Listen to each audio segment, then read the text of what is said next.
Out of everything that's been trending in the Fortnite community over on the Fortnite BR subreddit, usually what you get is a bunch of posts like, hey, who else misses this weapon? Epic Games, can you fix this game-breaking bug? Anybody else want this to be unvaulted? Everything like that kind of floods the trending posts on the Fortnite BR subreddit, but one little post, one conversation weeded its way all the way through up there, and I thought it made for a fantastic discussion today, so I would love to know what you guys think about this down below. We're going to get into a trending post. Before we do, though, I do want to say hello, everybody, and welcome back to another video. If you're new here, my name is Kyle. I'm your guy with many YouTube channels. Let's take a look at this post by Doing Goody. I'm 14 and my parents still won't let me play Fortnite. What can I tell them to let me play? Basically, I'm 14 and have wanted to play Fortnite ever since it blew up during 2020. My parents, specifically my mom, have gotten in their heads that Fortnite is evil and causes some words that I doubt I'm allowed to use on YouTube. Violence and school special activities. Despite me being over the recommended age and knowing that kids half my age play, my parents won't budge on their stance. What can I do? This is tough because obviously this kid has some extremely strict parents, and once you get, first of all, I am not looking to make this video a conversation about violence, okay? Specifically, pew violence. I don't know how much we can talk about on YouTube, so I'm going to err on the side of safety over here. It's going to sound a little immature, guys. I apologize. I want to keep the channel safe. That's not what we're having. Typically, though, the parents that are really worried about these things, there's not really a ton you can do for the most part. Most of them have their minds made up and are not willing to have a conversation. So I wanted to take a look at what the top replies are saying. Like I said, I'm going to give my reaction. I would love to know what you guys think about this down below afterwards, okay? So the top reply out of everything was from Real Rad Redhead. It's difficult to say what you should do since we don't know your parents nor the degree to which they believe their convictions. It's typically very hard to convince people that they are wrong, especially when you have the evidence to prove it. But here's a few things that you can try. How stupid is that, by the way? And that's entirely true. Like, you have evidence to support your claims and then just, nah, nope. If you have a trusted adult friend like an uncle or a family friend, you could ask them to speak to your parents about it. This might work if your parents respect the opinions of their peers. This I do like. If my brother ever came to me and wanted to talk about my own child, I would definitely take what he has to say into consideration, because my brother is, this is going to sound really egotistical. I'm sorry. I look at my brother like he's just as smart as me and I value his opinion on things. You could offer them to show them gameplay from a YouTuber so they can gauge it themselves, and be very specific with the type of YouTuber gameplay you show off, as some of the creators swear a lot or can be mean-spirited, which will give your parents a bad impression. Someone like Nick830 or Mustard Plays might be good, as they're often chipper and revel in the more wacky aspects of the game. You could wager with your parents that if you get a good grade or on an upcoming test or do some difficult chore and housework, they could let you download the game. I don't think this would work, but it depends on your parents. Just calmly talk to them. Say you're upset that they don't trust you enough to play a video game that all your friends are playing and that you don't understand their perspective on it. Then listen. Get them to explain their perspective down to the last detail, then explain how you're feeling. This can be tricky, especially if you either lack the vocabulary to explain yourself properly, but having a calm conversation can be very helpful, even if you don't get your way in the end.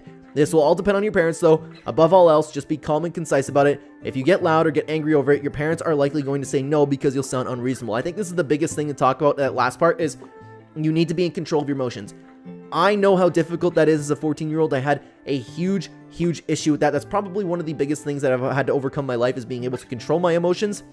It wasn't until martial arts that I was able to really get a hold of that, but I get that it's going to be so difficult for something you're so passionate about and something that your parents don't understand, right? Because you're sitting there, you know that this is okay. You know you're not going to go to school and do the thing that they're worried about. You know that you're never going to have those thoughts, but you're not going to be able to change your parents' mind because you're just a 14-year-old kid. And it's difficult because, and we've all had this conversation with our parents, right? Especially, I don't know how much it is nowadays, like for this generation coming up, but when I was growing up, social media was first starting to boom. I was there for the first little bit of Facebook, Twitter, Instagram, all of it. And we all had to have those conversations with our parents where, truthfully, the kids did know better. In some aspects, of course, the dangers of social media are still there, but it's like, hey, mom, don't worry. Some random stranger isn't going to message me and I'm not going to go meet up with him. Stuff like that. It's just, I understand this perspective. I understand what, I get the position that this kid's in, and I don't know how many people can relate to it nowadays, but 14 is a really tough age. I'm thankful for my dad, man. Don't get me wrong. I'm very thankful for my mom, but my mom was kind of the obstacle that I had to come over, because I've told this story on stream a million times. My mom thought that Smash Bros was too violent. My dad had to be the one to kind of, and you could argue that this is the type of problem, right? Where fathers in the household, they are, now, as time moves forward, fathers are having less and less of a say in the household. And my dad was like, Okay, look at the little red guy. He punched the turtle. What's the issue there? My dad ended up being the one to let me play Smash Bros, but my mom was understandably worried about me being exposed to violence. That's why you need that parental dynamic there. You need the father to... The mothers will always be sitting here, over concerned about their child, always worried. Even in this post, they specified that it was their mom, specifically his mom, that will let him play Fortnite. The mothers are always really, really overbearing, over worried for their child. Their moms are the ones that won't let their kid go out. Moms are the ones who won't let their kids climb a tree. Moms are the ones who won't let them do dangerous activities. But the father's there to say, hey, you can do this activity. You can do this dangerous activity carefully. For example, climbing on the monkey bars. Your mom, growing up, might not let you climb on the monkey bars, but your dad will be like, hey, be careful, be responsible. And your dad will be the one to take charge. You need that parental dynamic because sometimes the father can be a little bit too careless. That's where this relationship's really lacking, because I can imagine in this household, mom's the boss, okay? Because especially with the post edit. Anyways, let's continue on to some more replies over here. Oh yeah, can do. If your parents are the sort who think video games are the main cause of violence, then I'm afraid there will be no convincing them. Wait 4 years, then do what you like, of course, when you're 18, and that is a big issue. Yeah, typically people who feel this way aren't open to having their mind changed, but like the first comment said, we don't necessarily know his parents. Let's assume there's hope and continue on with this post over here. Who lets their kid on Reddit but not Fortnite? That was my first initial thought. That's literally the first thing that I thought of. Who lets their kid on Reddit but not Fortnite? Do they not understand what you can see on Reddit? No, not Fortnite, or you're gonna want to go kill people. Like, you can literally see people have their heads blown off on this platform, and you can be exposed to adult content, which is far more damaging to the mind than anything that Fortnite will bring you. Tell them Reddit is arguably a worse influence on the mind of a teenager than Fortnite, but again, you're not... Parents like this, unfortunately, it's going to be very difficult for them to even get the idea of Reddit, but then you also run the risk of, what are you doing on Reddit? Oh my god, this is just like Fortnite. You know, that's a huge issue. Let's continue on with your POV is wrong, okay? Kid, I'm 40, and when I was in school, they also tried to say video games cause, you know, back then it was heavy metal, hip-hop, any kind of Doom, and Mortal Kombat. I grew up with the same thing. The big thing was Call of Duty. The big thing was Halo, Gears of War. I remember it all. There are loads of academic studies debunking that idea. If your parents aren't total science deniers, then maybe just proving them with the proper peer-reviewed research will help. It won't work immediately, but you can keep providing info and let them come around as they process it. FYI, this is a pro tip for life. Provide info that challenges people's beliefs gently, and then let time and exposure soften the problem. It's like social media. If you hear the same crap over and over, it takes lots of exposure to something to break those assumptions down. Good luck, dude. Hope to see you on the battlefield. That all makes sense if you were speaking to a rational person, but obviously this mom isn't necessarily the rational type to be thinking that her 14-year-old son, 14 years old, can't play a video game like Fortnite and isn't open to even looking at it. You think that she's gonna read any study? As if that's not happening. Play Lego. This is the one that I loved, okay? This is the one that I absolutely loved. Play Lego Fortnite, and when your parents say, that's Fortnite, you tell them it's a mode for kids. Slowly integrate more Fortnite into their life and they'll become accustomed to it. This is the way to go. I somehow convince them to look at Fortnite. Run around with Legos, run around building, run around with your little torch, play Lego Fortnite. That's the best way to do it. I can't believe this didn't get more upvotes. That was my favorite one. Let's continue on. Violent video games and media in general don't cause people to become more violent. They just build a tolerance to violence, making it easier to commit violent acts. Playing Fortnite won't give you the urge to shoot your place. Those are due to much deeper factors than that. Same with, you know, they sound ignorant and politically unaware though. I don't know how you'll convince them. They probably will just shut down any argument you make with, well, I said so, so that's that, and never budge on their mindset. That's kind of where I'm at over here.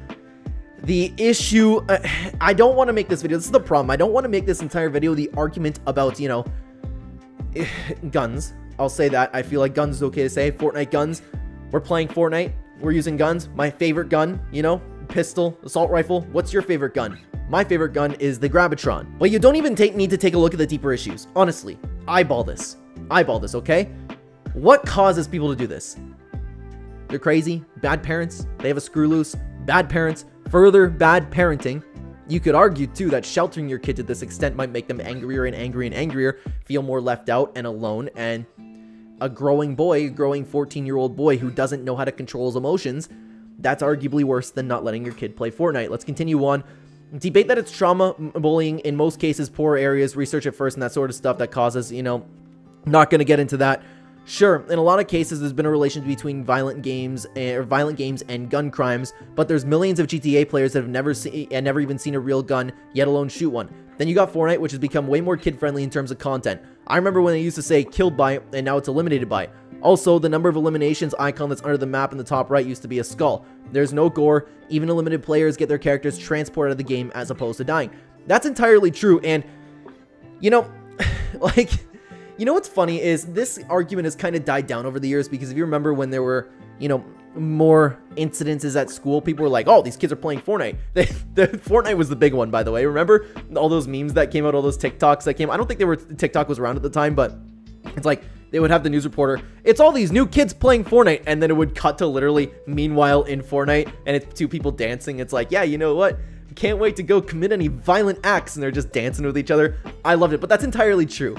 And it's entirely true that how many people grew up with GTA and how many people turned out completely fine with no violent tendencies whatsoever. Games are fine, man. Then you want to ban movies. Are you allowed to watch movies? Are you allowed to watch violent movies? That's probably way worse for you, you know? Let's continue on to Laugh Bright. Tell your mom that it's free and ask her, hey mom, why don't we try it together? Let's have some fun, just you and I. If she's willing, she'll learn that there's no blood, that people turn into cubes when they're sent back to the lobby rather than on-screen dying. The lore is that you were not dying, you were sent back into the loop. The important thing, though, is that you also invite her to your world, that you are proposing an activity that you guys can do together. If nothing else, then at least once. And I think that you should ask both of your parents to hang out and do this thing together. The risk that she is running is that she might just fall into the parent trap and actually have fun.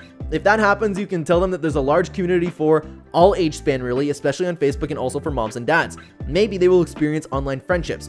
Kind regards, a mom who was asked to come try Fortnite with my kids in Chapter 1 Season 2, who started my own account in Chapter 2 Season 1, and I am still playing, despite my kids now all being mostly grown up and pretty much stopped playing. Oh, and if they eventually let you play, offer to do house chores. It sucks when you're a teen, I know, to pay the monthly fee for the Fortnite crew. Then you get a battle pass and V-Bucks every month, plus a skin, and you won't have to ask them all the time to be allowed to buy. That last part's actually a really good idea. But I think the best approach here is, first of all, show them Lego Fortnite, but you have to come from it to a point where it's like, Mom, please try this game with me, because it really isn't bad. But then again, he might just have a psycho enough mom to see the shotgun and that's all she sees. And then brain shuts down. Absolutely not. You can never play this game ever, little Timmy. Let's continue on. Violence and school things are caused by awful parents. If you're raised well enough, then it doesn't matter. I've played worse games than this earlier on and I came out alright. It also has Lego, Fortnite, and Rocket Racing. This is it. People are looking way too much into this. Crappy parents, and every once in a while, okay, I understand there are outliers. Some people just have screws loose and things happen. For the vast majority of people, it just comes down to bad parenting. That's all.